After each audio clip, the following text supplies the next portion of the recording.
Hello বন্ধুরা, আবার চলে এসেছি নতুন একটা ভিডিও নিয়ে তোমাদের কাছে। তারাপীঠ আর বর্ধমানের কিছু দৃশ্য।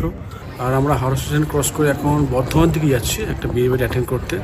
সেখানে কিছুক্ষণ কাটিয়ে থাকেন, তারপরে যাবো আমরা তারাপীঠ। আর আমরা অলরেডি বর্ধমান চলে এসেছি।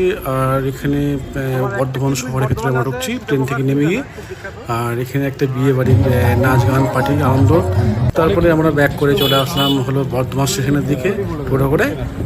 বেশ অনেকটা হয়ে গেছে, যাবো আমরা রামপুরহাট। এখন বর্ধমান স্টেশন থেকে চলে আসলাম তারাপীঠে কিছু দৃশ্য তোমার দেখো। ভিডিওটি ভালো লাগলে অবশ্যই লাইক করে কমেন্ট করে শেয়ার করো। আর এখন চলে এসেছি মায়ের দর্শনের জন্য। আর কিছুক্ষণ সময় কাটিয়ে আমরা চলে গেলাম যে পুকুরটা আছে, পুকুরের নাম ঠিক জানি না, তোমরা কমেন্ট করে বলো এটা পুকুরের নামটা কি। অবশ্যই তোমরা বলো, জানিও ভিডিওটা কেমন লাগলো। আর ছোট্ট একটা স্মল ভিডিও মিনি ব্লগ, অবশ্যই ভালো লাগবে। ভালো লাগলে অবশ্যই তোমরা শেয়ার করে দিও। চলো আবার দেখাবে নতুন একটা ব্লগ নিয়ে।